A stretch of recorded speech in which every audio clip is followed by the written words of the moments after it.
ओम नमः शिवाय। श्री स्वस्थानी देवीले सबैको कल्याण गरून्। आज श्री स्वस्थानी व्रत कथाको 7औं दिन रहेको छ। स्वस्थानी कथाको 7औं अध्याय आज हामीले श्रवण गर्नेछौँ। कथा श्रवण गर्नुभन्दा पहिले सबैले हात जोडेर प्रार्थना गरौँ। ओम यं ब्रह्मा वरुणेन्द्र रुद्र मरुतः स्तुन्वन्ति दिव्यैस्तवैर् वेदै साङ्गपदक्रमोपनिषदैर्गायन्ति यं सामगा ध्यानावस्थिततद्गतेन मनसा पश्यन्ति यं योगिनो यस्यान्तं न विदुषुरासुरगणा देवाय तस्मै नमः।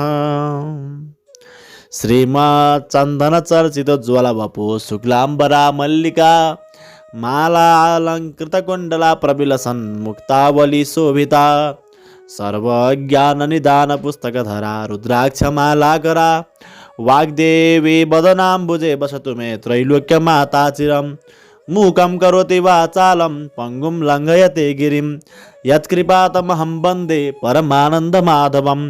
नमो भगवते तस्मै व्यासाय मिततेजसे यस्य प्रसादात् वक्ष्यामि नारायणकथामिमां। नारायणं नमस्कृत्य नरं चैव नरोत्तमं देवीं सरस्वतीं व्यासं ततो जयमुदीरयेत्। देवीं सरस्वतीं व्यासं ततो जयमुदीरयेत्। अथ सप्तमो अध्यायः दक्षसेना उपाख्यान। कुमारजी आज्ञा गर्नुहुन्छ, हे अगस्त्य मुनि। सती देवीले त्यसरी प्राण त्यागेको देखेर देवता यक्ष गन्धर्व किन्नर नाग दैत्य र ऋषिमुनि सबैले अहो साह्रै अनर्थ भयो भन्दै आश्चर्य माने। उसै बेला अकस्मात आँधी चलेर धुलो उडी सारा आकाश ढाक्यो र विपरीत हावा चल्न लाग्यो। बिना बादलकै मेघ गर्जन थाल्यो। यज्ञमा उपस्थित सबै देवता यक्ष गन्धर्व किन्नर दैत्य नागहरू धुलो उडेर आँखामा परि हेर्न असमर्थ भए। वायुको बेगमा अडिन नसकी भूमिमा घोप्टिए। वायुको त्यो उग्र बेगले कतिलाई उडाएर लग्यो, कति भूमिमा पछारिए, कति रुन कराउन लागे त्यस होरीमा परेर। कतिको हात भाँचियो, कतिको खुट्टा मर्कियो, कतिले भूमिमा टाउको टोक्न पुगे, कतिका मुख भूमिमा घोटिएर माटो खान लागे। उठ्न असमर्थ भएका जति रुन कराउन लागे, कति रक्षा गर मरे बाबा बचाऊ भन्न लागे। यस्ता प्रकारले यज्ञमा उत्पात भएको केही बेरपछि होरीको वेग कम भयो र दक्ष प्रजापतिले चिन्ता गरी सबै छोरी ज्वाइँलाई डराउनु पर्दैन भनी सान्त्वना दिइसकेपछि चित्त व्याकुल गरी अब कसो गरौँ भन्दै गुरु बृहस्पति कहाँ गएर बिन्ती गरे। हे गुरु, अनर्थ भयो, अब कसो गर्ने, असम्भव कुरा प्रत्यक्ष भयो भन्दै भयभीत स्वरमा कराउन लागे। त्यसै बेला नारदजीले सतीदेवीको अग्निकुण्डमा हाम फाली प्राण त्याग गरेको देखि हावा भन्दा पनि बेगले शीघ्र कैलाश पुगी महादेवका चरणमा दण्डवत गरी उभिरहे। अनि हे नारद, तिमी के भन्न आएका भन, किन मौन भई उभिएका छौ? यस्तो शङ्करजीको आज्ञा सुनि हात जोडेर नम्र स्वरमा बिन्ती गरे। हे ईश्वर, हजुरकी प्राणप्रिया सतीदेवीले दक्ष प्रजापतिको यज्ञाग्निमा हाम फालेर प्राण त्याग्नुभयो। किनभने हे जगदीश्वर, हे करुणानिधि, पापिष्ट दक्षले हजुरलाई अनेक क्षुद्र वचनले हेला गरी निन्दा गरेको त्यो महादेव कहाँको देवता हो? त्यो त बौलाहा पो हो। त्यसलाई नराखेर मेरो के हुन सक्दछ? मेरा 33 कोटी छोरी ज्वाइँ र ब्रह्मा विष्णु आदि छँदैछन्। कस्तै भए पनि म त्यसलाई डाक्ने होइन, इत्यादि अनेक दुर्वचन बोलेको सुन्दा सहन नसकी क्रोधयुक्त भएर भूमिमा लाताले हाली यज्ञको परिक्रमा गरी कसैको पनि मुखतर्फ नहेरी केवल हजुरको नाम शिव शिव भन्दै यज्ञाग्निमा हाम फाली प्राण त्यागिन्। हे प्रभु, हजुरको डरले अग्निले देह दग्ध गर्न सकेका छैनन्, केवल प्राण छोडेर यज्ञकुण्डमा शयन गरे झै सुतिरहनु भएको छ। हे ईश्वर, यही कुरा बिन्ती चढाउन आएको हुँ। हे चन्द्रमौले, अनर्थ भयो, अब के गर्ने? यति भनी नारदजी उभिरहे। नारद मुनिका कुरा सुनेर महादेवले आज्ञा भयो, हे मुने, तिमीले भनेको कुरा निश्चय सत्य हो कि होइन? शिवको यस्तो वचन सुनि नारदले भने, हे जगदीश्वर, हजुरका सामु मिथ्या बोल्ने साहस अथवा शक्ति ममा छैन। ध्यान दृष्टिले हेर्नु भए सत्यासत्य ज्ञान हुनेछ। नारदजीका त्यस्ता वचन सुनि ध्यान दृष्टिले विचार गरी हेर्नुभयो त अत्यन्त क्रोधले तिनै नेत्रबाट अग्निका ज्वाला निकाली दारा किटी पाखुरा निमुट्दै नारदजीको सामुन्ने नै भन्नुभयो, हे मुने, 33 कोटी देवताले रक्षा गरिएको पापिष्ट दक्षको यो विनाश नगरी छोड्ने छैन। अब तिमी आफ्नो आश्रममा जाऊ। भनी बिदा दिनुभयो र नारदजी श्री महादेवलाई दण्डवत प्रणाम गरेर आफ्नो धाममा गए। नारदजी गएपछि शिवजीले सतीदेवीलाई सम्झेर रिसले तिनै नेत्रबाट अग्निका जस्तै ज्वाला निकाली शिखाबाट एउटा जटा झिकेर भूमिमा पछारे। त्यसबाट मेघ गर्जे जस्तै चर्को शब्द गरी भयङ्कर 64 योगिनी र भूत प्रेत पिशाच प्रमथगणले शहीद भएर महाकाली उत्पन्न भई। कस्ती महाकाली भने डरलाग्दो अनुहार भएकी, लामा लामा दारा निस्केकी, आकाश जस्तै पेट भएकी र बाघको छाला कम्मरमा बेरेकी, झाँक्रो फिजेकी, हातमा भयङ्कर खड्ग लिएकी, कहिले हाँस्ने कहिले लामो जिब्रो निकाल्ने यस्ती महाकाली शिवजीको सामुन्ने उभि के कामले मेरो आराधना गर्नुभयो भनी बिन्ती गरिन्। अनि महादेवले अघि चाहिँ अर्को जटा झिकेर भूमिमा पछारे। त्यसबाट पृथ्वी कम्पायमान पार्दै क्रोधित सिंह जसरी गर्जन्छ त्यस्तै ध्वनि निकाल्दै 1000 सूर्य जस्तै तेज भएका, सम्पूर्ण शरीरमा खरानी घसेका, मुण्डमाला लगाएका, दायाँ हातमा त्रिशूल लिएका र बायाँ हातले डमरू बजाउने यस्ता भीषण मूर्ति भएका वीरभद्रले महादेवका अगाडि उभिएर बिन्ती गरे, हे शम्भो, हामीहरूलाई किन आराधना गर्नुभयो? तिनीहरूको यस्तो प्रार्थना सुनेर महादेवले आज्ञा भयो, हे वीरभद्र, हे महाकाली, तिमीहरूलाई पापिष्ठ दक्ष प्रजापतिको यज्ञ विध्वंस पारी उसको पनि संहार गरी दक्षका सहायक संरक्षक देवताहरूको पनि संहार गरेर आऊ भनी राखेको हुँ। अब तिमीहरू नन्दी भिरिङ्गी 64 योगिनी भूत प्रेत पिशाच समेत भई दक्षको यज्ञ विध्वंस गर्न तत्काल जाओ। श्री महादेवको यस्तो आज्ञा सुनि नन्दी भिरिङ्गी भूत प्रेत योगिनी र पिशाच सहित भई मेघ गर्जे झैँ सिंहनाद गरी पृथ्वी डोलायमान पारी साक्षात यमराजले प्राणीको नाश गर्न हिँडे झैँ क्रोधित भएर शिवको आज्ञा शिरोपर गरी कैलाश पर्वतबाट हिँडे। तिनीहरूको चालामाला देखेर पृथ्वीलाई भार थाम्न कठिन पर्यो र थर्र थर्र कापिन्। 7 समुद्र थचल्किए, समस्त जीव त्राही त्राही भए। दक्षको यज्ञमा पनि अनेक किसिमका उत्पाद हुन लागे। आकाशमा काग र गिद्ध मण्डलाकार गरी उड्दै कराउन थाले। स्यालहरू आँखा र मुखबाट आगोको ज्वाला निकाल्दै कराउन र दगोर्न लागे। रगतको वृष्टि भयो, विपरीत वायु चल्न लाग्यो। यस्तो उत्पाद हुन लागेको देखेर यज्ञ मण्डपमा बसेका सबै हाहाकार गर्दै यताउता भाग्न लागे। स्त्री बालक बुढाहरू भाग्न नसके भूमिमा घोप्टिएर रुन कराउन लागे। कोही अझ के हुने हो भनेर डराई त्राही त्राही हुन लागे।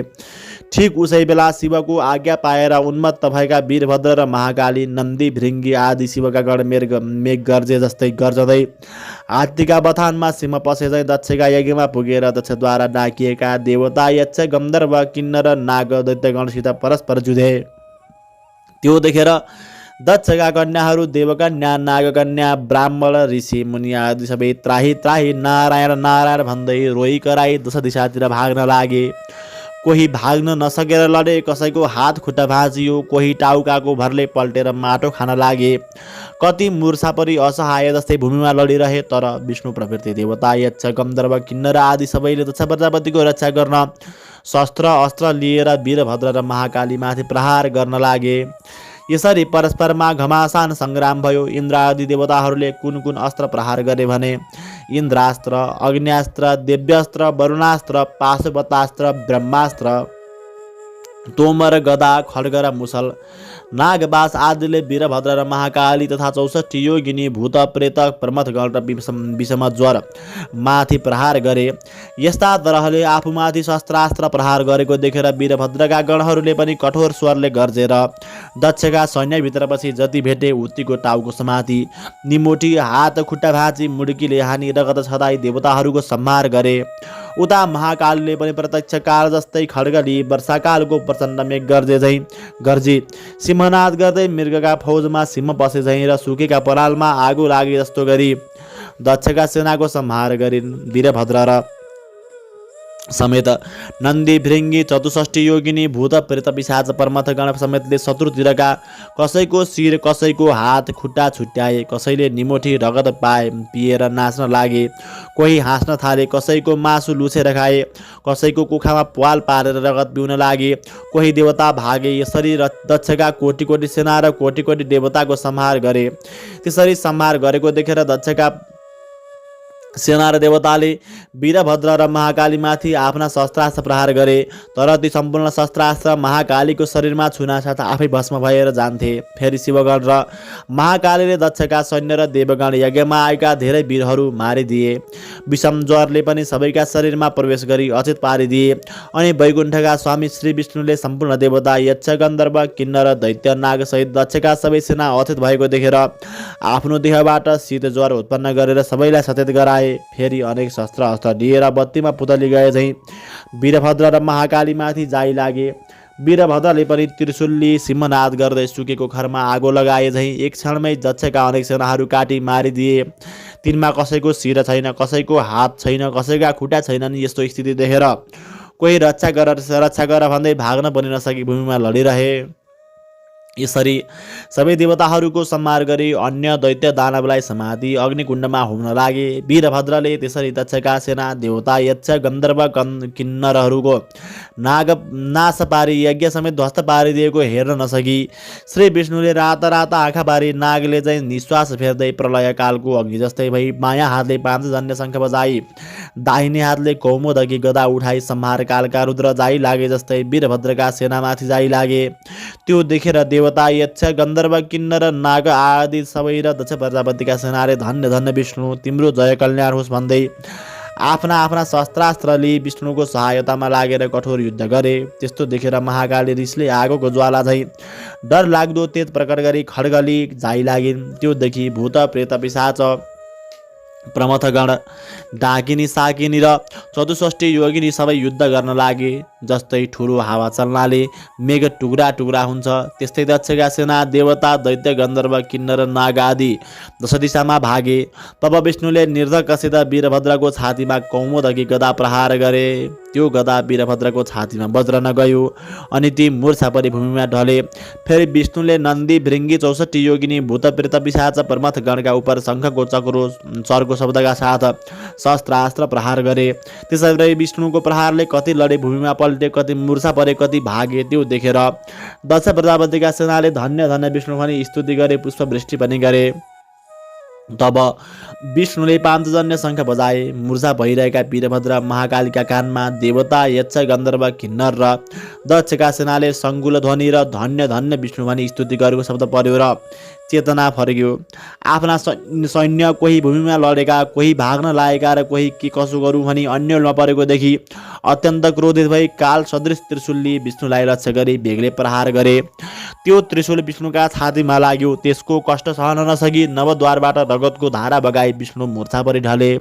उनी मूर्छित भएपछि वीरभद्रले प्रलयकालको मेघ झैँ गर्जन गरी दक्षका सेनामाथि जाइ लागे। आफ्ना गण समेत मिलेर कोटी कोटी देवताहरूको संहार गरे। वीरभद्र गर्जेको शब्द उनका गणहरू नन्दी, भृङ्गी, प्रमथगण समेतका कानमा पर्यो र बिउजी उभिएर हेर्दा रणभूमिमा विष्णु मूर्छा परेका र वीरभद्रले दक्ष सैन्य र देवताहरूको संहार गरेको देखेर धन्य धन्य वीरभद्र पनि आफ्ना आफ्ना शस्त्र अस्त्र लिएर दक्षका सैन्यमाथि जाइ लागे। त्यसरी अत्यन्त भयङ्कर युद्ध भयो। कस्तो युद्ध भने, हे मुनि, महाकाली र वीरभद्र तथा उनका सेना समेत जाइ लागे। अनि कसैको टुपी समातेर पछाडि खड्गले हानी मारे, कसैलाई मुड्कीले नै मारे, 64 योगिनीले पनि कतिलाई निमोठेर मारे, कसैको काखीमा पाल पारेर रगत बिही मारे, कसैलाई पक्री अग्निकुण्डमा होमिदिए। यस्ता प्रकारले देवता, यक्ष, गन्धर्व, दैत्य, किन्नरको नाश गरेर वीरभद्रका सैन्यले जय जय भनी कराएको शब्द मूर्छा परेका विष्णुको कानमा पर्यो। मूर्छाबाट उठेर हेर्दा वीरभद्र र महाकालीले यज्ञ विध्वंस पारी देवताहरू र दक्षका सैन्य समेत नाश गरेको देखि अत्यन्त क्रोधित भई राता राता आँखा पारेर, हे पापिष्ट, आज तेरो नाश गरेर दक्षको यज्ञ पूर्ण पारी सबै देवता, यक्ष, गन्धर्व, नाग आदि सबैलाई सन्तोष दिनेछु। आज एकादश रुद्र तेरो सहायक भएर आए पनि रक्षा गर्न सक्ने छैन। सम्पूर्ण दुष्टको संहार गर्ने यो चक्र देखिस् भनी सुदर्शन चक्र देखाए। विष्णुले भनेको त्यस्तो क्षुद्र वचन सुनेर वीरभद्र रिसले चुर भई भन्दछन्, हे पापिष्ट विष्णु, सम्पूर्ण दुष्टको नाश गर्ने चक्र भनेर देखाइस्। तेरो पराक्रम माफिक त्यो चक्र मेरा उपर प्रहार गरेर हेर। मुखले भनेर मात्र केही हुन सक्दैन। यस्तो वीरभद्रको वचन सुनि विष्णु रिसाई वीरभद्रलाई ताकेर सुदर्शन चक्र प्रहार गरे। त्यो चक्र अनेक सूर्यको जस्तो तेज र प्रलयकालको मेघ गर्जना गर्दै काल रुद्र नाश गर्न गयो। त्यस्ता प्रकारले आएको त्यो चक्रलाई देखि नन्दी भृङ्गी भूत प्रेत 64 योगिनी परमथगण आदि शिवगण त्राही त्राही वीरभद्र महाकाली भनी उनका नगी गए। जस्तो समुद्र मन्थनमा कालको विष निस्केर सबैलाई भस्म पार्न खोज्दा त्यो विष शिवले पान गर्नुभएको थियो, त्यस्तै त्यो चक्र आएको देखेर वीरभद्रले मुख बनाइदिएकोले वीरभद्रको मुखमा पस्यो र उनले निल्न तयार भएको देखि विष्णुले चाँडो गरी वीरभद्रका मुखबाट सुदर्शन चक्र झिकी त्यहाँबाट अन्तर्धान भई वैकुण्ठ जाँदा भए। इति श्री स्कंद पुराणे केदारखण्डे माघ महात्म्ये कुमार अगस्त्य संवादे श्री स्वस्थानी परमेश्वर्या व्रतकथायां दक्षसेना वधो नाम सप्तमो अध्यायः। कथा सुन्ने सबै श्रोताहरूले नित्य कथा सुनिसकेपछि अक्षता फुल लिएर हात जोड्नु। उपनयतु मङ्गलम वह सकल जगन मङ्गलालयः श्रीमान दिनकर किरण निबोधित कृष्णः काले वर्षतु पर्जन्य पृथिवी सस्यशालिनी देशोऽयं क्षोभरहितो ब्राह्मणा सन्तु निर्भया अपुत्रः पुत्रिण सन्तु पुत्रिण सन्तु पौत्रिण निर्धना सुधना सन्तु जीवन्तु शरदां शतं तत्रैव गङ्गा यमुना च तत्र गोदावरी सिन्धु सरस्वती च तीर्थानि सर्वाणि वसन्ति तत्र यत्राच्युतोद्धार कथा प्रसङ्गः। या कुन्देन्दु तुषारहार धवला या शुभ्रवस्त्रावृता या वीणा वरदण्डमण्डितकरा या श्वेतपद्मासना या ब्रह्माच्युतशङ्कर प्रभृतिभिः देवैः सदा वन्दिता सा मम पातु सरस्वती भगवती निःशेषजाड्यापः। कायेन वाचा मनुष्येन्द्रियैर्वा बुद्ध्यात्मना वा प्रकृति स्वभावात् करोमि यद् सकलं परस्मै नारायणायेति समर्पयेत् नारायणायेति समर्पयेत्। इति श्री स्वस्थानी देव्यार्पणमस्तु। धन्यवाद।